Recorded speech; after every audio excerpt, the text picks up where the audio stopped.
Okay. So வந்து என்ன சொன்னாங்க? கடைசியா முடிவுக்கு வந்து நாங்க ரா மெட்டீரியல் 2 வந்து குறைச்சு கொண்டு போறோம்.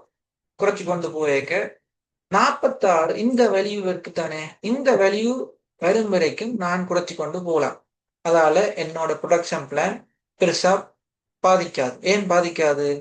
ஏன்னா நான் ஆல்ரெடி இவ்வளவு பாவிக்காம தான் இருக்குது.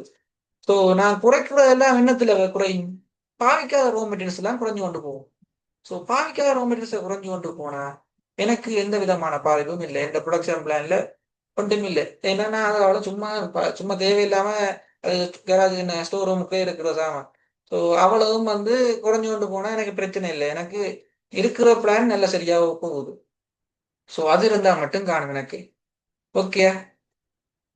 ஸோ அப்படி பார்க்க உங்களுக்கே விளங்கும். சில விஷயங்கள் வந்து நாங்க கால்குலேஷன் பண்ணாமே சில முடிவுகள் எடுக்கலாம். ஸோ அந்த கொஞ்சம் அந்த லாஜிக்கல் திங்கிங்கும் இருந்தா எக்ஸாம்ல இன்னும் ஈஸியா செய்யலாம். ஸோ சில விஷயங்கள் வந்து உடனே நாங்க எடுத்து சுருக்கிறதுக்கு போகக்கூடாது. சிலதுகளை யோசிச்சு பார்க்கணும். இப்படி மாறினா என்ன நடக்கும்? ஸோ இதுல வந்து மாறுறதால எங்களுக்கு ஏதாச்சும் பிரச்சனை இருக்குதான்னு முதல்ல ஒரு சும்மா கெஸ்ஸிங் வந்து செஞ்சு பாருங்க. செஞ்சு பார்த்தீங்களாண்டா உங்களுக்கு ஓகே. ஓகே. நீங்க சிம்பிளா சொல்லலாம். இப்ப S2 வந்து இதுக்கெல்லாம் இன்னொரு என்னன்னு சொல்றது? இந்த இவ்வளவும் இந்த புரோகிராமிங் மாடல் அவ்வளவும் தெரிஞ்சிருக்கணும் மட்டும் இல்ல. உங்கள்ட்ட ஒப்டிமல் சொல்யூஷன் இருந்தாலும் இதை வச்சுக்கொண்டு இந்த டேபிளை வச்சுக்கொண்டு யாரா இருந்தாலும் சொல்லக்கூடிய மாதிரி இருக்குன்னு தானே? ஓகே. ஸோ இதுக்கெல்லாம் இந்த நாலேஜ் இல்லாம நீங்க சொல்லலாம். அதே மாதிரி தான். ஸோ சில விஷயங்கள் வந்து அப்படி முடிவெடுத்தா டக்குண்டு ஈஸியா செஞ்சுட்டு போலாம். டைம் எடுக்காது. அதை வச்சுக்கொண்டு சில முடிவுகள் எடுக்கலாம். ஓகே. அப்படி இல்லாம வேற மாதிரி என்னென்ன இந்த ரோ மெட்டீரியல் 1 இல்லாட்டி ரோ மெட்டீரியல் 3 அதுல ஏதாச்சும் குறைச்சா இல்லாட்டி கூட்டினா மாறுமா? மாறும். ஏனென்றா அது முழுக்க முடிஞ்சுது. ஸோ அதை குறைச்சுமெண்டா நாங்க பாவிக்கிற அளவு குறைஞ்சிடும். ஸோ நாங்க உற்பத்தி செய்யற அளவுகளும் அதுக்கேற்ற மாதிரி மாறும். ஓமா இல்லையா? ஓம். ஸோ ஏற்கனவே 15 100 தான் இருக்கேன்டா அதை ஃபுல்லா முடிச்சிட்டோம். நாங்க 15 100 இப்போ பூச்சியமா தான் இருக்கு இப்ப கடைசியா ஆப்டிமல் சொல்யூஷன்ல. ஸோ அதை இது இருக்கிற அளவோட நாங்க குறைச்சோம்டா கட்டாயம் இந்த வேரியபிள்ஸ் எல்லாம் நம்பர் மாறும். என்ன? So அது என்ன மாதிரி மாத்துறது என்றதான் சென்சிட்டிவிட்டி அனாலிசிஸ்ல நாங்க இப்ப பார்க்க போறோம். ஓகே. ஸோ எங்கள்கிட்ட இனிஷியல் டேபிள் இருக்குது, ஒப்டிமல் சொல்யூஷன் இருக்குது. சரி, நான் சொன்னேன் இனிஷியல் டேபிளுக்கும் நாங்க அதை ஒரு ஃபார்மேட்டுக்கு மாத்துவோம் தானே. அதால வர புது இனிஷியல் டேபிளுக்கும் ஒரு தொடர்பு கொண்டு இருக்கு. அந்த தொடர்பு மாதிரி இந்த முதல் வந்த ஒப்டிமல் சொல்யூஷனுக்கும் இனி நாங்க எங்களுக்கு தேவையான ஒப்டிமல் சொல்யூஷனுக்கு என்ன தொடர்பு என்று கண்டுபிடிச்சோம்டா எங்களுக்கு இப்படி என்றதுக்குள்ள நாங்க புது சொல்யூஷன் எடுக்கலாம். நாங்க அவ்வளோத்தையும் திருப்பி இருந்து கால்குலேட் பண்ண தேவையில்லை. அதுதான் என்னன்னு பார்க்க போறோம். ஓகேயா? சரி. இதுல வந்து கலர் ஒன்று அடிச்சிருக்கேன் பாரு. இப்படி ஒரு கலர், இஞ்சால ரெண்டுக்கும் ஒரே கலர், அங்கால சொல்யூஷனுக்கு தனியா ஒரு மஞ்சள் கலர். அது என்ன? ஓகே, பாப்போம். ஸோ பார்த்தீங்க வேண்டாம் தெரியும். இது வந்து ஒரு ஐடென்டிட்டி மெட்ரிக்ஸ் மாதிரி நீங்க யோசிக்கலாமா இல்லையா? இந்த ஒரேஞ்சையும் இந்த ஒரேஞ்ச் இதையும் பக்கத்துல பக்கத்துல இணையுங்க. இணைச்சிங்க வேண்டாம் என்ன மாதிரி வருது? ஒன்று ஒன்று ஒன்று ஒன்று. இது ஒரு ஐடென்டிட்டி மெட்ரிக்ஸ் மாதிரி ஒரு ஃபார்மேட்டுக்கு வருதா இல்லையா? வருதான். ஸோ ஐ ஓகேயா? எங்கட சொல்யூஷன் இந்த கடைசியா எங்களுக்கு தேவையான சொல்யூஷன் இருக்கு தானே, அதை ஒரு மெட்ரிக்ஸ்ல போடலாம். எக்ஸ் இது வந்து ஒரு சொல்யூஷனை தரப்போகுது. என்ன? ஸோ இது ஒரு மெட்ரிக்ஸ், இது ஒரு டிசிஷன் வேரியபிள்ஸ் இந்த மெட்ரிக்ஸ், இது சொல்யூஷன். இது வந்து என்னவா இருக்கும்? இந்த சொல்யூஷன் கோலம் இந்த மெட்ரிக்ஸ் என்று நீங்க இப்போதைக்கு ஊகிச்சு வையுங்க. அது என்ன காரணம் ஏன் இதுக்கண்டு இப்போதைக்கு நான் சொல்ல மாட்டேன்.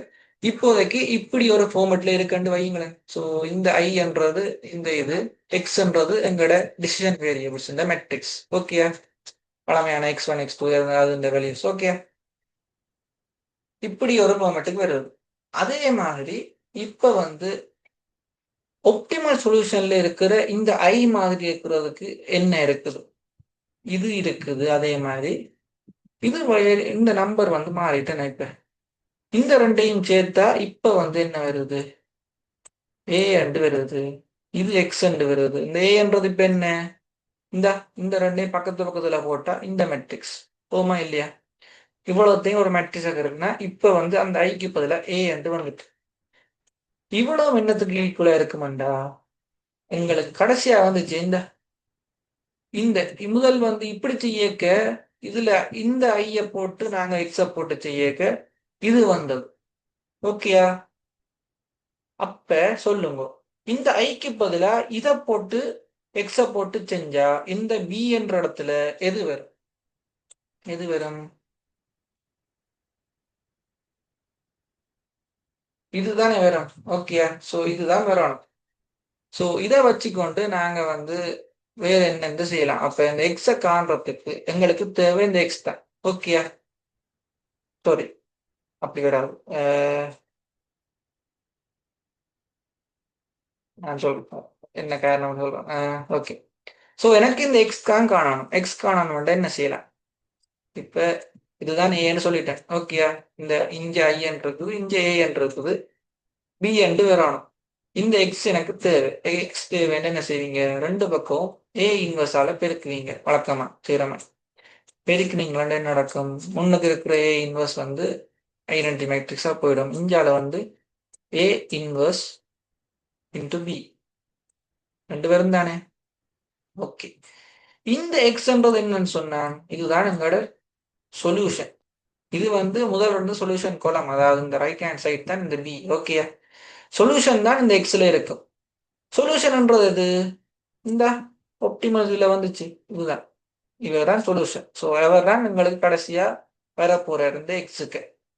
ஓகே. அவர் என்னென்று காண்றதுன்னு சொன்னான், இந்த மாதிரி ஒரு ஃபார்மேட்ல இந்த ஏ இன்வர்ஸ் பி என்று போட்டுனான். ஸோ இப்படி செஞ்சா இந்த இது வந்து மெட்ரிக்ஸ் ஃபார்மேட்ல எடுக்கலாம் என்று நீங்க யோசிக்கலாம். அதே மாதிரி ஒரு ஸ்ட்ரக்சர் தானே இது. இது வந்து ஒரு உதாரணத்துக்கு சொன்னேன். இதுக்கும் இந்த இதுக்கும் பெருசா ஒரு தொடர்பு சொல்ற அளவுக்கு இல்லை. ஸோ இதே மாதிரி ஒரு ஒரு ஃபார்மேட்ல தான் இது வரும். எப்படி வருமாட்டா, எங்களோட கடைசி ஒப்டிமல் சொல்யூஷன் இருக்கு தானே, அந்த மெட்ரிக்ஸை வந்து அது ஒரு படிவத்துக்கு வந்திருக்குமே ஒப்டிமல் சொல்யூஷன். இத இந்த வேறங்க, இது வந்து ஏ இன்வெர்ஸ் தானே. இதை வந்து ஏ இன்வெர்ஸ் மாதிரி நீங்க யோசிங்க. கடைசியா நான் சொன்னதுல இதுதான் ஏ இன்வெர்ஸ் வந்து யோசிங்க.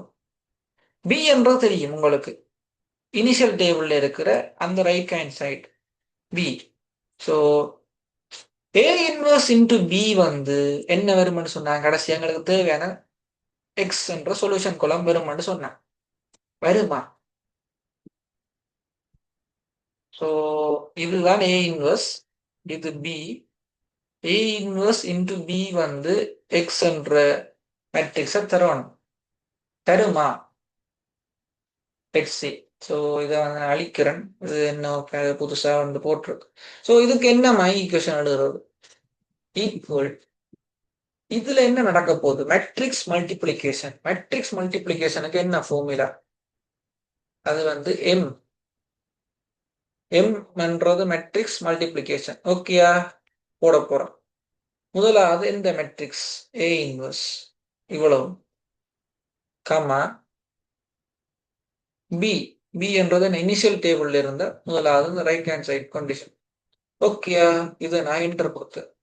என்டர் கொடுத்தா ஆட்டோமேட்டிக்கா இப்ப இந்த ஆட்டோமேட்டிக்கா என்ன இதுக்கு ரிசல்ட் வந்து எத்தனை மேட்ரிக்ஸ், எத்தனை ரோ, எத்தனை குளம் வந்து எக்ஸலுக்கு தெரியும். ஸோ அதுக்கேற்ற மாதிரி அது ஆட்டோமேட்டிக்கா எனக்கு அங்கால நிரப்பி தருது. இப்ப பாத்தீங்கன்னா இந்த வேல்யூ இங்க கண்ட மாதிரி இருக்குதா? இந்த வேல்யூ இங்க யாருக்கும் கண்ட மாதிரி இருக்குதா? இங்க கண்டாங்க. இந்த ஒப்டிமல் சொல்யூஷன் கடைசி இடத்துல சொல்யூஷன் இதுதான் வந்து இருக்குது. அப்ப ஏதோ ஒரு வழியில ஏதோ ஒரு மெட்ஸ் வந்து இங்க வந்து அந்த மெட்ரிக்ஸ் மல்டிபிளிகேஷன் வந்து இங்க தொடர்புగా வருது. ஸோ நாங்க சுருக்கினது வேற மாதிரி, பட் இருந்தாலும் அந்த மெட்ரிக்ஸ் மல்டிப்ளிகேஷன் வந்து எங்களுக்கு இதுக்கும் இந்த வார அந்த மெட்ரிக்ஸ் இந்த செலக்ட் வேரியபிள்ஸ் இந்த ப்ரொஃபிட் இந்த மெட்ரிக்ஸுக்கும் முதலெடுத்த அந்த சொல்யூஷன் அந்த இனிஷியல் டேபிள் இதுக்கும் கடைசியா வார ஒப்டிமல் சொல்யூஷனுக்கும் ஒரு சம்பந்தம் இருக்குது, கனெக்ஷன். அந்த கனெக்ஷன் வந்து நாங்க இப்படி காணக்கூடியமா இருக்குதா இல்லையா? இருக்குது. ஸோ இப்ப வந்து எங்களுக்கு ஒரு இந்த கனெக்ஷன் விளங்கிட்டு எங்களுக்கு அந்த இதைத்தான் அந்த கனெக்ஷன் சொன்னேன். ஸோ இந்த கனெக்ஷன் விளங்கிட்டு இப்ப சொல்லுங்க, இப்ப வந்து நான் வந்து இந்த ரைட் ஹேண்ட் சைட்ல ஒரு வேல்யூ மாத்த போறேன் வைங்களேன். இதுல இப்ப ரோ மெட்டீரியல் 2 மாத்த போறேன். ஏண்டா இதுதான் நீ மாத்துவேன் 120. மாத்தினா எனக்கு இப்ப என்ன மை சொல்யூஷன் வேணும் வேண்டா சொல்லுங்க பார்ப்போம். என்ன செஞ்சா இந்த சொல்யூஷன் நான் வந்து புது சொல்யூஷன் எடுக்கலாம்? எங்க மாத்தினா நான் புது சொல்யூஷன் எடுக்கலாம்? சொல்லுங்க பார்ப்போம். யாருக்கு ஐடியா வந்து சொல்லுங்க. விதர்சன்.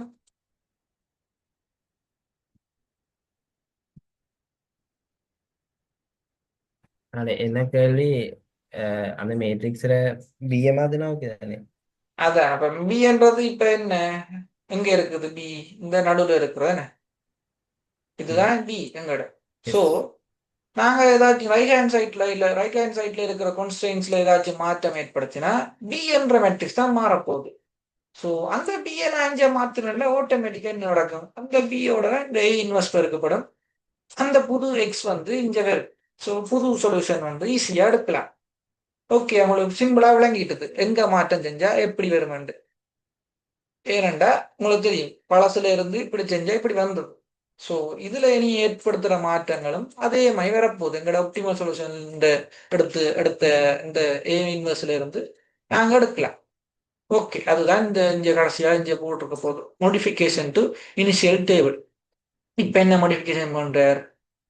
ரோ மெட்டீரியல் 2 120 இருந்தது மொத்தமா. இப்ப அது வந்து 150 கூடிட்டது. நோமலா சொல்லுங்க பாப்போம். இது ஒன்று செய்யாம சொல்லுங்க. 150 கூட்டி 30 கூடிட்டு டக்குன்னு சொல்லுங்க என்ன நடக்கும்? ஆஹ் X1 வந்து என்ன நடக்கும்? இந்த அன்யூட்டிலைஸ்ட் ரோ மெட்டீரியல் முதல்ல 46 4 மூண்டா இருந்தது. இப்ப என்ன நடந்திருக்கு? மொத்தமா 30 கூடி இருக்கு. இப்ப என்ன நடக்கும்? ஏற்கனவே 46.4 பாவிக்காம இருந்திருக்கு. அதை விட எக்ஸ்ட்ரா ஒரு 30 வந்து என்ன தேவையில்லாம எங்கட இதுதான் கூடும். ஸ்டொக்ல இருக்கிறது கூட போகுது எங்கட பாவிக்காம இருக்கிறது. அப்ப என்ன அது 30 கூடும். 76.4 பார்க்காம சொல்லிட்டு போலாம். பட் இருந்தாலும் உங்களுக்கு இது எப்படி வருது சரியா பிள்ளையான்னு கண்டுபிடிக்கணும் இல்ல. நான் சொல்ற மெதட் சரியான்னு நீங்க உறுதிப்படுத்தணும் தானே. அதுக்காக சரி போட்டு பாக்குறேன். சோ இதுல வந்து என்ன பார்ப்போம். என்ன செய்வோம்? Matrix multiplication. இப்ப வந்து என்ன இது வந்து அதேதான் இந்த பழைய ஒப்டிமல் சொல்யூஷன். ஓகே, பழைய முடிவு இருந்து வந்த ஏ இன்வர்ஸ். இப்ப புதுசா வந்த பி என்ன? இதுதான் இப்ப மாத்தின பி. ஓகேயா? இப்ப பாருங்க பாப்போம் என்ன மாறி இருக்குது. இந்த பாவிக்காம இருக்கிற இதுதானே S2. அது வந்து 76.4 30 கூடி இருக்கு. இதைத்தான் முதலே சொன்னேன். ஓகேயா? சோ என்ன நடக்கும்? ப்ரொடக்ஷன் பிளான்ல ஏதாச்சும் மாறி நடக்குமா? நடக்காது. என்ன இதுதான் இவ்வளவுதான் மாற்றம். பாவிக்காம இருக்கிறது இன்னும் தேவையில்லாம கூடி இருக்குது. மற்றபடி வேற ஒரு மாற்றமும் இல்லை. வேற ஒன்றும் மாறாது. அங்க பாருங்க மல்டிபிளிகேஷன் செஞ்சா இவ்வளவுதான் வரப்போகுது. இது வந்து என்னத்தை குறிக்கும்? இதுதான் மேக்ஸ். இது வந்து ப்ராஃபிட்டா இருக்கும். இது X1 இந்த எண்ணிக்கை, X3 இந்த எண்ணிக்கை, இது S2 எண்ணிக்கை. ஓகேயா? ஸோ இப்படித்தான் நாங்க மாற்ற போறோம். இப்படித்தான் நாங்க இதை மாற்றால செய்ய போறோம். ஓகேயா? ஸோ இது வந்து சிம்பிளா எடுத்துட்டோம். சரி, வேற என்ன? அப்ப இதுதான் என்ன எங்கட புதுசா வந்த மோடிஃபைடு ஒப்டிமம் சொல்யூஷன் டேபிள். அதுல வந்து என்னென்ன மாறாது? அதே இதுதான். இந்த ஏ இன்வெர்ஸ் எல்லாம் அப்படியே இருக்கும். சொல்யூஷன் மட்டும் மாறிடும். ஓகேயா? பாருங்க, இது வந்து அப்படியே அதே மாதிரி இருக்கா இல்லையா? இந்த டேபிளும் இதுவும். ஏன்னா அதுல ஒரு மாற்றம் இல்லை. நாங்க அதுல என்ன எடுத்தனாங்க அதுல ஒரு மாற்றம் வராது. சொல்யூஷன் மட்டும் கடைசியா இது 30 கூட போதும். ஓகேயா? சரி, இப்ப இன்னொரு மாற்றம் செய்து பார்ப்போம். இப்ப வந்து முதல் 120 இருந்தது. ஓகேயா? 120 இருந்தது ரோ மெட்டீரியல் 100க்கு கொண்டு வரோம். இப்ப என்ன நடக்கும் சொல்லுங்க பார்ப்போம். ப்ரொடக்ஷன் பிளான் மாறாது. ஏன்னா நான் சொன்னேன் 46.4 ஆல்ரெடி பாவிக்காம இருந்திருக்கு. 46.4 வரைக்கும் எனக்கு ஒரு பிரச்சனையுமே இல்லை. நீ எவ்வளவு வேணாலும் குறைச்சு கொண்டு 46.4 வரைக்கும். ஓகேயா? சோ அது வரைக்கும் நான் பிரச்சனை இல்லை. அப்படியே சொல்லலாம். நான் 20 குறைச்சேன்னா 20 குறையும். வேற ஒரு மாற்றம் இல்லை. அப்ப அது வரைக்கும் ஓகே. இதுவும் உங்களுக்கு தெரியும். இதுவும் நீங்க கால்குலேட் பண்ணி வேண்டாம். இந்த பொது ஒப்டிமம் வேல்யூ வரும். ஓகேயா? இப்ப வந்து நான் 60க்கு கொண்டு வந்துட்டேன். 120ல இருந்து 60 குறைச்சிட்டேன். 60 குறைச்சா உங்களுக்கு பிரச்சனையா? பிரச்சனை 46 நாலு மூன்றை விட 60 கூட. ஸோ அதை விட கூடின வேல்யூ குறைஞ்சவன்டா என்ன நடக்கும்? நாங்க பாவிச்சு கொண்டிருக்கிற ரோ மெட்டீரியல் டூண்ட எண்ணிக்கையில மாற்றம் வந்துட்டு, ஸோ அதை விட குறைஞ்சேன்னு என்ன? ஓகே, எனக்கு பிரச்சனை இந்த ப்ரொடக்ஷன் பிளான்ல சிக்கல் இருக்குது. ஏன்னாண்டா நான் பாவிச்சு கொண்ட அளவை விட மாறும். இப்போ பாருங்க, ஒப்டிமல் சொல்யூஷன் எதையுமே பெருக்கி பாருங்க, மல்டிப்ளிகேஷன் செஞ்சு பார்த்தீங்களா? எந்த ஒப்டிமல் புதுசாக வந்த ஒப்டிமல் சொல்யூஷன் பாருங்க என்ன வருது இருக்கு. 99.29 7.14 7.86. இது வந்து -13.57. சொல்லுங்க, சொல்யூஷன் குளத்துல மைனஸ் வந்துச்சேன்டா, அது வந்து ஃபீசிபிளா? ஃபீசிபிளா? இதை வந்து இங்க போடுங்களேன், மோடிஃபைடு ஒப்டிமம் டேபிள்ல வளமையா போடுறோமே, அந்த புதுசா வந்தோ இதை வந்து இங்க போடுங்க சொல்யூஷன். போட்டுட்டு பாருங்க, வளமையா இப்படி இருந்ததுன்னா நீங்க சும்மா விடுறீங்களா? ஓகே, இது காண வந்து குளம் ஏ மைனஸ் வந்து சொல்யூஷன் குளத்துல ஃபீசிபிளுக்கு 2 கண்டிஷன் சொன்னாங்க. முதலாவது, சொல்யூஷன் குளத்துல இருக்கிற எல்லாம் பாசிட்டிவா இருக்கணும். மற்றது, பேசிக் வேரியபிள்ஸ் எல்லாம் யூனிட் வெக்டரா இருக்கணும். முதலாவது கண்டிஷனே பிள்ளை மைனஸ் வந்துட்டு, ஸோ இது வந்து என்ன, ஃபீசிபிள் இல்லை. இப்ப வந்து ஃபீசிபிள் இல்லாம போயிட்டு என்ன செய்யணும்? இதுல இருந்து செய்யறது தான். இதுல இருந்து ஹோல் ஸ்டெக் ஸ்டார்டிங் மெத்தட்டா என்ன செய்யணும்? மைனஸ் வந்தா என்ன செய்யணும்? எந்த மெத்தட் யூஸ் பண்றோம் நாங்கள்? என்ன method? Yes, whole stack starting மெத்தட்ல எல்லாம் பாசிட்டிவா இருக்கும். ஆனா மைனஸ் வந்தாலும் செய்யக்கூடிய மெத்தட் என்ன? Twelve simplex. டுவல் சிம்ப்ளெக்ஸ் செய்வோம். என்ன செய்யணும்? இந்த மைனஸ், இந்த இன்ஃபீசிபிள் ரோ எடுப்போம். எடுத்துட்டு அவர்ல யார் என்டரிங் வேரியபிளா போடுறது, அந்த எரர் குறைஞ்சது எப்படி பார்க்கறது? ரேஷியோ, அப்சல்யூட் ரேஷியோ எடுப்போம். என்ன மாதிரி? இந்த ஒப்ஜெக்டிவ் ரோவை இந்த பிவட் ரோவால பிரிப்போம். பிரிச்சு வர அப்சல்யூட் வேல்யூ தான் இந்த ரேஷியோவா இருக்கும். அதுல எரர் குறைஞ்சது என்ன? அதான் லீஸ்ட் பாசிட்டிவ் வேல்யூவா இருக்கும். இதுல எது ஆக லீஸ்ட் பாசிட்டிவ்? சைவர் இல்லை, சைவர் பாசிட்டிவ் இல்லை. பாத்தீங்களா, இதுதான் ஆக குறைஞ்ச லீஸ்ட் பாசிட்டிவ் வேல்யூ. ஸோ இந்த குலம் தான். இந்த குலத்தை நாங்க யூஸ் பண்ணா இந்த ஃபீசிபிலிட்டி கண்டிஷன் மாறுமா? திரும்ப ஃபீசிபிளா வருமா? ஓ, வரும். ஏனெண்டா இங்க பாருங்க, இங்க இருக்கிற இந்த S1 வந்து இந்த S2 நீக்கினா இந்த இடம் தான் 1 வரணும். என்ன யூனிட் வெக்டரா வரணும்டா. ஏன்னா இது S1 இப்ப பேசிக் வேரியபிளா வரப்போகுது. வந்தா இந்த இது வந்து யூனிட் வெக்டரா மாறணும். ஸோ இது வந்து ஒன்றா இருக்கணும். ஒன்றா இருந்தா என்ன, எப்படி உண்டாக்குறது? இந்த -8 5 பிரிச்சா தான் உண்டாகிறோம். பிரிச்சா இங்க வந்து பாசிட்டிவா மாறும். ஸோ இது எடுக்கலாம். ஓகே, எடுங்கோ. எடுத்து சுருக்குங்கோ. சுருக்கிட்டு பாருங்கோ என்ன வருது புதுசா. ஓகே, இது வந்து இப்ப ஃபீசிபிளா? Feasible. Unit vector x1 unit vector, z unit vector, x3 unit vector, எல்லாம் ஓகே, ஃபீசிபிள். ஒப்டிமமா? எஸ், இது ஒரு மேக்சிமைசேஷன் ப்ராப்ளம். ஸோ மைனஸ்ல வெளியே இருக்கக்கூடாது, மைனஸ் கோஃபிஷியன்ட் இதெல்லாம் பாசிட்டிவா இருக்கு. ஸோ இதுதான் எங்களோட கடைசி முடிவு, ஃபீசிபிள் அண்ட் ஒப்டிமல் சொல்யூஷன். இப்போ வந்து முடிவில் பார்த்தீங்கன்னா எங்களோட ப்ராஃபிட் வந்து 96 இருக்கும். x1 வந்து 5 இருக்கும். S1 1 5 9 இருக்கும். x3 8 1 2 இருக்கு. ஸோ இதால எங்களோட ப்ரொடக்ஷன் பிளான் மாறுதா? சொல்லுங்க. ப்ரொடக்ஷன் பிளான்ன்றது நாங்க என்னென்னத்தை உற்பத்தி செய்ய போறோம்ன்ற ஒரு பிளான் இருக்குதாங்க, அது மாறுமா? மாறுமா?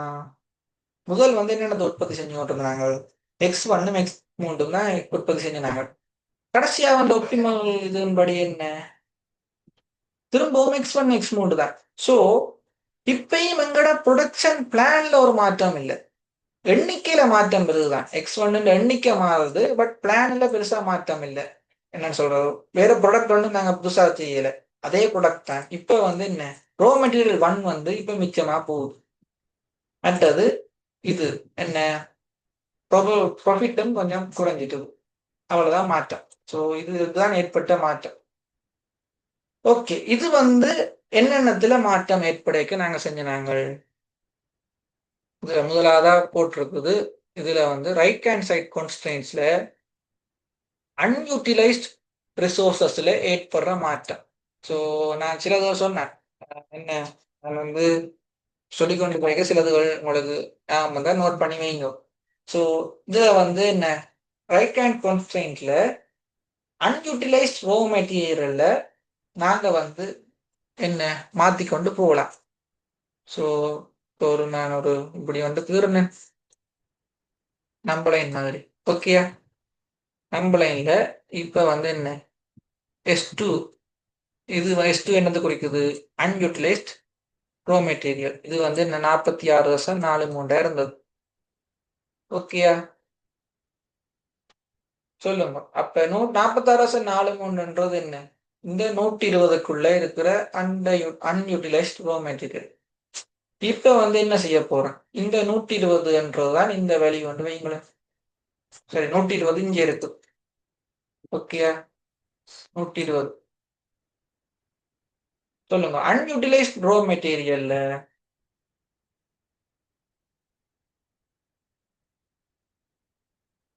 அன்யூட்டிலைஸ்ட் raw material unutilised raw material வந்து 120 முதல்ல இருந்தது. ஓகேயா? 120 இருந்தது. அதை வந்து கூட்டி கொண்டு போறேன். கூட்டி கொண்டு போறதால என்ன என்ன நடக்கும் சொல்லுங்க பார்ப்போம். 120ல இருந்து கூட்டி கொண்டு போறோம். அன்யூட்டிலைஸ்ட் ரோ மெட்டீரியல். அன்யூட்டிலைஸ்டா என்ன? பாவிக்காம மிச்சமா இருக்குது. எல்லாம் முடிஞ்சா அப்புறம் எல்லா ப்ரொடக்ஷன் எல்லாம் முடிஞ்சா அப்புறம் மிச்சமா என்னட்டே இருக்குது என்ற ரோ மெட்டீரியல். அந்த ரோ மெட்டீரியல் முதலாவது இனிஷியல் எண்ணிக்கையை நான் கூட்ட போறேன். 120 இருந்தது. இப்போ நான் இன்னும் கூட்ட போறேன். கூட்டுறதால என்ன மாற்றம் பெறும் நினைக்கிறீங்க? ஏதாச்சும் மாற்றம் பெறுமா? இல்ல. தேவையில்லாம என்ன பாவிக்காம இருக்கிற ரோ மெட்டீரியல்ஸ் எண்ணிக்கை தான் கூட்டிக்கொண்டு போக போகுது.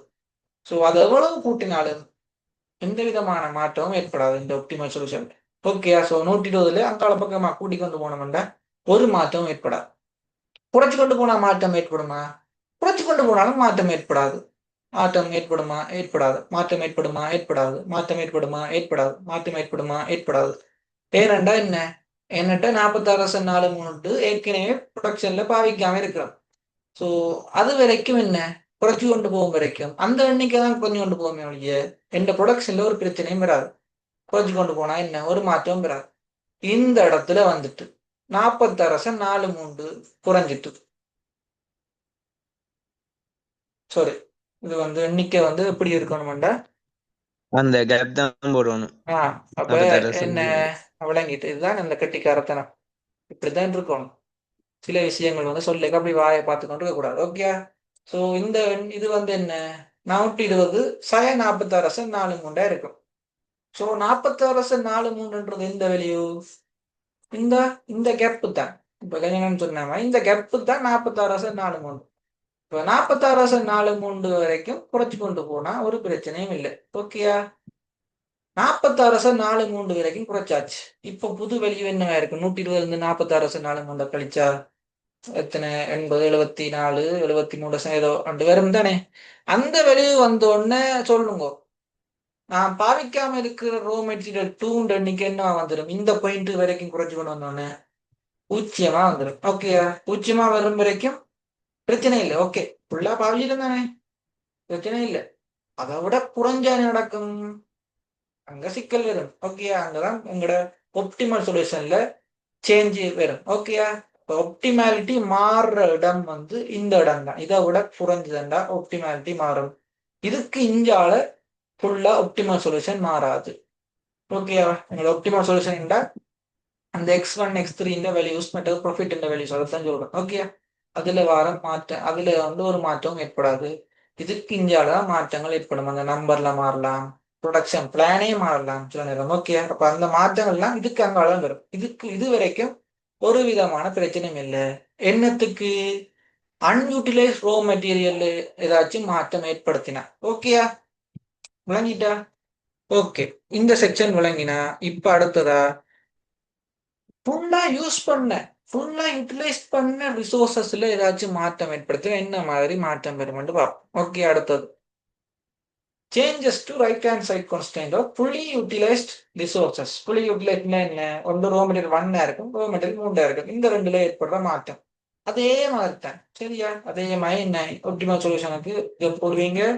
இந்தியால புதுசா வர இதை போடணும். என்ன இதை போட்டா தான் நாங்க என்ன அப்ப என்ன முதல்ல 15 இருந்தது. 15 கேட்க இந்த வழியும் வந்தது.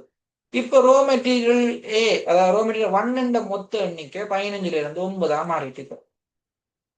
என்ன செய்வோம்? அந்த ஒப்டிமல் சொல்யூஷன்ல வந்த கடைசி மெட்ரிக்ஸ் இருக்கு தானே, அதை வந்து இப்ப புதுசா மாத்தின பியால பிரிப்போம். அந்த பி என்ற மெட்ரிக்ஸ் இனிஷியல் டேபிள்ல இருக்குது. பிரிச்சா பெருக்கினா என்ன வரும்? புதுசா ஒரு சொல்யூஷன் வரும். இந்த சொல்யூஷன் தான் இப்ப எங்கட x1 x2 x3 என்ற வேல்யூவை தரப்போகுது. ஓகேயா? இதுதான் தரப்போகுது. இப்ப இத வந்து சொல்லுங்க, சும்மா பார்க்காம சொல்லுங்க. இது வந்து எங்க ப்ரொடக்ஷன் பிளானை மாத்துமா? எஸ், மாத்தும். ஏன்னு பாருங்க, இது ஃபீஸிபிள் இல்லை, மைனஸ் வந்துட்டு. இது வந்து மைனஸ் வந்தா ஃபீஸிபிள் இல்லை, என்னோட ப்ரொடக்ஷன் பிளானை மாத்தும். உங்களுக்கு நார்மலாகவே விளங்கு, நான் முதல்ல சொன்னேன் தானே, ஏற்கனவே ஃபுல்லா பாவிச்சதுல நாங்க அதை குறைச்சா இல்லாட்டி கூட்டினா ப்ரொடக்ஷன் பிளான் மாறுமா? மாறும். குறைச்சா என்ன நடக்கும்? நாங்க ஏற்கனவே அதை யூஸ் பண்ணி செஞ்ச ப்ராடக்ட்ஸ்ல மாற்றம் ஏற்படும், குறையும். என்ன ஏதோ ஒன்று குறைஞ்சு கொண்டு போகும். அதுவே அந்த டோட்டலா இருக்கிற அந்த ரோ மெட்டீரியல் எண்ணிக்கை கூட்டினா நடக்கும். ஏற்கனவே அதை ஃபுல்லா பாவிச்சுனாங்க, அதை இன்னும் பாவிக்கிறதுக்கு யூஸ் பண்ணுவோம். ஸோ அப்படி செய்யறதால இன்னும் வேற மாற்றங்களும் ஏற்படும். ஸோ அது கட்டாயம் புடி யூட்டிலைஸ்ட்ல வந்து நாங்க கூட்டினாலோ குறைஞ்சாலோ மாற்றம் ஏற்படுறதுக்கு வாய்ப்பு இருக்குது. ஓகேயா? இப்போ பாருங்க, இது வந்து என்ன குறைச்சிருக்கிறோம், இப்ப வந்து கூட்டுறோம், கூட்ட போறோம், 15ல இருந்து கூட்ட போறோம். கூட்டினா என்ன நடக்குது? இப்பயும் பாருங்க, ஃபீஸிபிளா இல்ல, இப்பயும் மைனஸ்ல வந்துருது. ஸோ குறைச்சாலும் மைனஸ்ல வருது, கூட்டினாலும் மைனஸ்ல வருது. அப்ப எப்பயுமே அப்படித்தானா? இந்த இதை வந்து மாத்தினாலே ஓகேயா? ப்ரொடக்ஷன் பிளான் மாத்தணுமா? நீங்க மைனஸா வந்தா என்ன ஃபீஸிபிள் இல்லை, ஃபீஸிபிள் இல்லாட்டி நான் திரும்ப கோஸ்லோகன் அந்த இது டூவல் சிம்ப்ளெக்ஸ் யூஸ் பண்ணி நாங்க சுருக்கி எடுக்கணும். எடுத்து புதுசா ஏதாச்சும் வெஞ்சரிங் வேரியபிள் வருதா, புதுசா ஏதாச்சும் ப்ரொடக்ஷன் பிளான் மாறுதான்னு பார்க்கணும். செய்யணும், அதே மாதிரி ஃபீஸிபிள் இல்லாட்டி திரும்ப செய்யணும். அப்ப எப்பயுமே இப்படி மாறுமா என்று கேட்டா செஞ்சு பார்த்துட்டு தான் சொல்லணும், சும்மா சொல்லக்கூடாது. ஓகேயா? ஸோ பார்ப்போம். இப்ப வந்து என்ன 9 குறைச்சிருக்கிறோம், 15ல இருந்து 9 கொண்டு வரைக்க இது மாறினது. 15ல இருந்து 20.5க்கு போய்க்க இது மாறினது. 15ல இருந்து 13க்கு கொண்டு வரைக்க பாருங்க ஃபீஸிபிள். பாத்தீங்களா? ஃபீஸிபிளா இருக்குது. அப்ப என்ன, x1 x3 ஃபீஸிபிள். ஒப்டிமம் வேண்டா, ஒப்டிமம் தான் ஃபீஸிபிள் என்றாலே ஓகே. ஸோ ஏற்கனவே என்ன ஆட்டோமேட்டிக்காவே என்ன x1 x3 வேல்யூ மட்டும் மாறி இருக்கு, மற்றபடி இந்த ப்ரொடக்ஷன் பிளான்ல ஒரு மாற்றமும் இல்லை. x1 x3 தான் செய்து கொண்டிருக்கிறேன். ஃபீஸிபிள் என்றாலே காணும். ஓகே, ப்ராஃபிட் மட்டும் கொஞ்சம் குறைஞ்சிட்டு, அவ்வளவுதான். அதே மாதிரி கொஞ்சம் என்ன 15ல இருந்து 10க்கு கொண்டு வரோம். 10க்கு கொண்டு வரைக்க பாத்தீங்கன்னா இங்க வந்து நல்ல காலம் x1 வந்து பூச்சியமா போயிட்டு. ஸோ பூச்சியமா போனதால ஃபீஸிபிள் கண்டிஷனுக்குலாம் இருக்குது, ப்ரொடக்ஷன் பிளான் மாற்ற தேவையில்லை. ஓகேயா? ஸோ எந்த ஒரு கட்டத்துல பூஜ்ஜியத்துக்கு வந்திருக்கு. ஸோ ஏதோ ஒரு கட்டத்துல இந்த மைனஸ் என்ற ஒரு இன்ஃபீஸிபிள் தன்மை வருது. எப்ப வருது? என்னென்று பார்க்கறது, என்னென்று கண்டுபிடிக்கிறது? எந்த ரேஞ்சுக்குள்ள நாங்க அந்த ரோ மெட்டீரியல் ஒன்ன மாற்றினா எங்களோட ப்ரொடக்ஷன் பிளான் மாறாது என்று எப்படி பார்க்கறது? என்ன செய்யணும் நாங்க இப்படியான கேள்விகளுக்கு? சும்மா ஒவ்வொன்றுக்கு நம்பர் போட்டு பார்க்கணுமா? முதலாவது 1 குறைச்சு பார்ப்போம், 2 குறைச்சு பார்ப்போம், 3 குறைச்சு பார்ப்போம். செஞ்சு கொண்டு போனா எவ்வளவு நாள் எடுக்கும்? நாள் எடுக்கும். என்ன ஒவ்வொன்றுக்கும் டேபிள் போட்டு கொண்டு போவோம். அப்ப என்ன செய்யணும் நாங்க? செயல்களை செய்து பார்க்கறதுக்கு ஒரு ரெண்டம்னா ஒரு வேரியபிள் வந்து போட்டு பார்ப்போம். சேஞ்சுக்கு ஒரு வேரியபிள் போட்டுட்டு அந்த வேரியபிள் வந்து இந்த ஒப்டிமாலிட்டி கண்டிஷனுக்கு, அதாவது இந்த ஃபீஸிபிள் கண்டிஷனுக்கு உட்படணும்டா அந்த வேரியபிள் வந்து எந்த ரேஞ்சுக்குள்ள இருந்தா வரும் அண்டு ஒரு இன்இக்வாலிட்டி கண்டிஷன் போட்டோம்னா கண்டுபிடிக்கலாமா இல்லையா? கண்டுபிடிக்கலாம். ஸோ அதை அந்த மெத்தட் தான் செய்ய போறோம். ஸோ இது பார்த்தீங்கன்னா இங்க பாருங்க, இது வந்து என்ன மோடிஃபைடு ஒப்டிமம் டேபிள். இது வந்து என்னத்துண்டு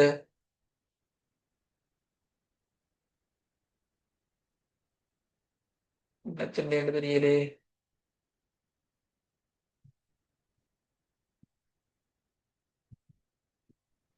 என்னத்தை மாத்தினாங்க இதுல? -14.4 வாரம் ஏதாச்சும்.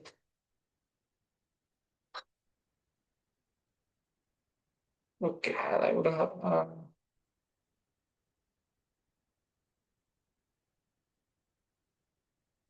இது என்னத்துண்டு? இதுல ஒன்றையும் காணலையே.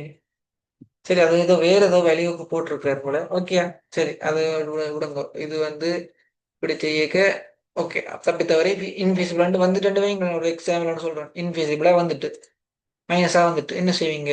டூவல் சிம்ப்ளெக்ஸ் மெத்தட் தான், அதை வச்சுக்கொண்டு நீங்க செய்வீங்க, ரேஷியோ காணுவீங்க. லீஸ்ட் பாசிட்டிவ் எடுப்பீங்க, அதை என்டரிங் வேரியபிள் எடுப்பீங்க, அதை யூனிட் வெக்டரா மாற்றுவீங்க, மாற்றி போட்டு பார்த்தீங்கன்னா ஃபீஸிபிளாக வந்துச்சுண்டா ஓகே ஃபீஸிபிள், இதுதான் ஆப்டிமல் சொல்யூஷன், ஓகே இதுதான் ஃபீஸிபிள் ஆப்டிமல், இப்படி நீங்கள் செய்வீங்க. இப்போ நான் சொன்னேன் அது வந்து எந்த ரேஞ்சுக்கு வரும் வரைக்கும் நாங்கள் ப்ரொடக்ஷன் பிளான் மாற்ற தேவையில்லைன்னு பார்க்குறதுக்கு டெல்டா அமௌண்டால மாறினா என்ன நடக்கும்னு பார்ப்போம். ஓகே, ஸோ இனிஷியல் டேபிள் இது, ஆப்டிமல் சொல்யூஷன் இது. இப்போ வந்து 15 டெல்டாவால் மாற்ற போகிறோம். ஸோ 15ஓட டெல்டா ப்ளஸ் 15 ப்ளஸ் டெல்டான்னு நான் போடுறோம். அந்த சேஞ்ச் போட்டா சொல்லுங்க பார்ப்போம் என்னென்று சொல்யூஷன் வருமாண்டு. இப்போ என்ன வரும் இதோட இது, சாரி இந்த கடைசி அடுத்த ஆப்டிமல் சொல்யூஷன் இருக்கு தானே, அந்த மேட்ரிக்ஸ் அந்த ஏ இன்வர்ஸ்ன்றது மைனிங் யோசிக்கலாம். இதோட இந்த புதுசா வந்த இதோட மேட்ரிக்ஸ் மல்டிப்ளிகேஷன் செஞ்சா என்ன வரும், எங்கட புது சொல்யூஷன் வரும். ஓமா இல்லையா? சரி வரும். மேட்ரிக்ஸ் மல்டிப்ளிகேஷன் தானே, மேட்ரிக்ஸ் மல்டிப்ளிகேஷன் என்ன நடக்கிறது சொல்லுங்க ஆகும். இந்த குலம் இந்த மேட்ரிக்ஸ் இந்த மேட்ரிக்ஸ் பெருக்கின என்ன நடக்கும், முதலாவது எலிமெண்ட் முதலாவது ரோ, இந்த ரோவும் இந்த குலமும் பெருக்கப்படும். என்ன ஸோ 1 தர 0 சக ரெண்டாவது எலிமெண்ட் இதுவும் இதுவும் தர பிளஸ் 0 தர 120 பிளஸ் 5 தர 100, இவ்வளவும் என்ன சமன் அந்த முதலாவது ஒப்டிமம் சொல்யூஷன் வேல்யூ. இப்படி ஒவ்வொரு ரோவும் ஒவ்வொரு குலமும் பெருக்கி கூட்டுப்படுறது தான் நாங்க போடுவோம். என்ன ஸோ அப்படி போட்டா இவ்வளவு இந்த நாளுக்கும் இந்த டெல்டால ஒரு ஈக்குவேஷன் வருமா இல்லையா, டெல்டால ஒரு பெருமானம் வரும், அந்த பெருமானம் தான் இது. ஓகேயா, விளங்கிட்டா? ஸோ இதால போட்டிங்கன்னா இப்படி ஒரு ஈக்குவேஷன் வரும். சரியா, இது வந்து முதலாவது Z value, X1 value, S2 value, X3 value. இப்ப சொல்லுங்க பாப்போம், அந்த ரேஞ்சை கண்டுபிடிக்கணும்னா என்ன இருக்கணும், இது வந்து ஃபீஸிபிளா இருக்கணும். ஃபீஸிபிளா இருக்கிறதுக்கு என்ன இருக்கணும், இவ்வளவும் என்னவா இருக்கணும், இதுல வந்து ப்ராஃபிட்டை விடுங்க. ப்ராஃபிட்டை வந்து நான் சொன்னேன் அது பார்க்க தேவையில்லை, அது மைனஸ் ஆகுதான் பிரச்சனை இல்லை. மிச்சம் இந்த மூண்டும் கட்டாயம் ஃபீஸிபிளா இருக்கணும்டா, கிரேட்டர் தானோ ஈக்குவல் டு 0வா இருக்கணும். ஏன்னா ஸோ அந்த கண்டிஷனை சாட்டிஸ்ஃபை பண்ற மாதிரி டெல்டாக்கு நாங்கள் ஒரு இன்இக்வாலிட்டி ஒரு ஈக்குவேஷன் எடுத்தோம்னா அந்த ரேஞ்சை நாங்கள் கண்டுபிடிக்கலாம். ஸோ அதை வந்து நாங்கள் ஈக்குவேஷன் போட்டு பார்ப்போம். ஸோ இவ்வளவும் என்ன கிரேட்டர் தானோ ஈக்குவல் டு 0, கிரேட்டர் தானோ ஈக்குவல் டு 0, சாரி இது இது இது இந்த மூண்டும் இந்த கான்ஸ்டன்ட் ஈக்குவேஷன். ஓகேயா, அந்த இதுதான் என்னவா இருக்க போகுது, எங்களோட இதா இருக்க போகுது. என்ன ஸோ ஃபீஸிபிள்ண்டா என்னவா இருக்கணும், இந்த இதெல்லாம் நான் நெகட்டிவிட்டி கான்ஸ்டன்ட்டுக்கு இருக்கணும் தானே. ஸோ நெகட்டிவாக வரக்கூடாது, அதான் இந்த ஃபீஸிபிள். ஓகேயா, போட்டிங்களா இதுல இருந்து நாங்கள் டெல்டா வந்து கிரேட்டர் தானோ ஈக்குவல் டு -5 எடுக்கலாம். இந்த இதுல இருந்து delta less than equal to 5.33 எடுக்கலாம். இது வந்து delta less than equal to 18.3 எடுக்கலாம். அது ஒரு நம்பளைன்ல போட்டு நீங்க இந்த இதெல்லாம் குறிச்சிட்டு பார்த்தீங்களா எல்லாத்தையும் சாட்டிஸ்ஃபை பண்ற மாதிரி பார்த்தீங்கன்னா என்ன வரும், -5க்கும் 5.33க்கும் இந்த ரேஞ்சுக்குள்ள இருந்தா என்ன சொல்லலாம், டெல்டா வந்து இந்த நம்மளை இந்த ரேஞ்சுக்குள்ள இருந்தா என்ன சொல்லலாம், ஃபீஸிபிள்னு சொல்லலாம். ஃபீஸிபிள் என்ன அர்த்தம், இந்த ப்ரொடக்ஷன் பிளான்ல ஒரு விதமான மாற்றம் ஏற்படாது. மாற்றம் ஏற்படாதுன்னா என்ன, என்ன மாற்றம் ஏற்படாதுன்னா என்ன, நான் இந்த ப்ரொடக்ஷன் பிளான்ல என்ன X1 X3 தான் இவ்வளவு நாளா இவ்வளவு நேரமா செஞ்சு கொண்டிருக்கிறேன், அது வந்து மாறாது, அதுல ஒரு மாற்றம் ஏற்படாது. நம்பர் மட்டும் சொல்யூஷன் மட்டும் மாறுமே ஒழிய ப்ரொடக்ஷன் பிளான் என்ன X1 X3 உற்பத்தி செய்யறதா இந்த ப்ரொடக்ஷன் பிளான், அதுல ஒரு மாற்றம் ஏற்படாது. ஸோ நம்பர் மட்டும் மாறும், மற்றபடி எனக்கு வேற ஒரு பிரச்சனையும் இல்லை. ஓகேயா, இதுதான் அந்த அர்த்தம். ஸோ அந்த 15ல இருந்து 5 குறைக்கலாம், 15ல இருந்து 5 கூட்டலாம். அது வரைக்கும் எந்த ப்ரொடக்ஷன் பிளான் மாறாது. அதுக்கு மேல போனாலும் அதுக்கு கீழே போனாலும் எந்த சொல்யூஷன் வந்து இன்ஃபீஸிபிளா வந்துடும். இன்ஃபீஸிபிளா வந்தா நாங்க திரும்ப டுவல் சிமுலெக்ஸோ அந்த இதை பாவிச்சு புது சொல்யூஷன் எடுக்கணும். ஓகே, இது விளங்கிட்டா? இப்படித்தான் வரும். ஓகே, ஸோ அதால இப்படி வந்துச்சுன்னா இப்படி வரும். ஓகே, ஸோ இது விளங்கி இருக்கும்னு நினைக்கிறேன். இப்படி நாங்க கேள்வியில எந்த ரேஞ்சுக்குள்ள இருந்தா நாங்க மாறாது. ஸோ ஏதாச்சும் கேள்வி கேட்பாங்க, என்ன இப்படி வந்துச்சுன்னா என்னென்ன செய்யறதுன்னு கேட்டா ஓகே இந்த ரேஞ்சை நீங்க முதல்ல எப்படி நீங்க அதை வந்து காண்டு சொல்றதுக்கு ஒரு ரேஞ்சை சொன்னீங்கன்னா இந்த ரேஞ்சுக்குள்ள இருக்கிற எந்த வேல்யூஸுமே எந்த இதை அஃபெக்ட் பண்ணாது என்று நீங்க சொன்னீங்களா? இன்னும் ஆணித்தரமா இருக்குமா இல்லையா? இப்போ ஒவ்வொரு காலம் அந்த சிங்கம் சிங்கம் படத்துல அவர் வந்து போன்ல எடுத்து அதை வாங்கு இதை வாங்கன்னு ஒவ்வொரு காலம் சொல்லி சொல்லி திருப்பி திருப்பி கோல் அடிச்சு கேட்கறதுக்கு ஒரு தரத்திலே எல்லாத்தையும் ஒழுங்கா தெளிவா கேட்டு சொல்றதுதான் நல்ல புத்திசாலி. ஸோ அவர் காலம் அவர் கேட்க கேட்க தம்பி ஒரு நாளை குறைச்சா சரி வருமா தம்பி, மாத்து ஏதாவது பிரச்சனையாண்டு கேட்பேன். பிறகு மேனேஜர் வந்து திருப்பி கேட்பார், தம்பி ஒரு 5 கூட்டினா பிரச்சனையா தம்பின்னு கேட்பார். அப்ப முதலே ஒரு ரேஞ்சை நீங்க சொன்னீங்களாண்டா ஓகே, இந்த ரேஞ்சுக்குள்ள இருக்கும் வரைக்கும் ஒரு பிரச்சனையும் இல்லை என்று சொன்னேன். ஓகே, அவருக்கும் ஒரு ஒரு இதுவும் இல்லை, அப்படியா நல்ல டிசிஷன், ஓகே இப்படித்தான் சொல்லணும். அதே மாதிரி இப்ப வந்து புதுசா வந்து மாற போறோம். என்ன? ரெண்டாவது, changes to coefficient of the objective function நான் basic variable. Objective function coefficient சொல்லுங்க யாராவது. ஒப்ஜெக்டிவ் ஃபங்க்ஷன் கோஃபிஷியன்ட் என்றா எண்ணத்துல மாற்றம் ஏற்பட்டா வரும். பொறி ஓரோ கரித்த துடு. ஓகே, ஜோக் பண்ணக்கூடாது இந்த நேரம். Okay, changes to the coefficient of the objective function. சொல்லுங்க. குணகங்கள், ஒப்ஜெக்டிவ் ஃபங்க்ஷன் குணகங்களை மாத்துறதுன்றது என்னத்தை மாத்துறால இந்த சந்தர்ப்பம் வரும். என்ன மாறினா வரும்? ஒப்ஜெக்டிவ் ஃபங்க்ஷன் என்ன? ஒப்ஜெக்டிவ் ஃபங்க்ஷன் இல்ல இது நாங்க மேக்சிமைஸோ மினிமைஸ் பண்றது. அது என்ன? அதுல குணகங்களை மாற்ற போறோம். குணகங்கள் என்றா என்னத்தை குறிக்குது? ஒவ்வொரு ப்ராடக்ட் யூனிட் ப்ராடக்டால வர ப்ராஃபிட், அதுதான் இந்த குணகம். என்ன? ப்ராடக்ட் ஏ தயாரிச்சா ஒரு யூனிட் ப்ராடக்ட் ஏ தயாரிச்சா 4 அலகு ப்ராஃபிட் வரும். அதுகள் தான் இந்த குணகங்கள். இந்த குணகங்களை ஏற்படுற மாற்றத்துல என்ன மாதிரி எங்கட சொல்யூஷன் எடுக்கிறது என்றதுதான் அடுத்ததா பார்க்க போறோம். ஸோ அது வரைக்கும் என்ன செய்யறன்னு யோசிச்சு வையுங்கோ. யோசிச்சுட்டு அடுத்த வீடியோல சந்திக்கலாம். ஓகேயா?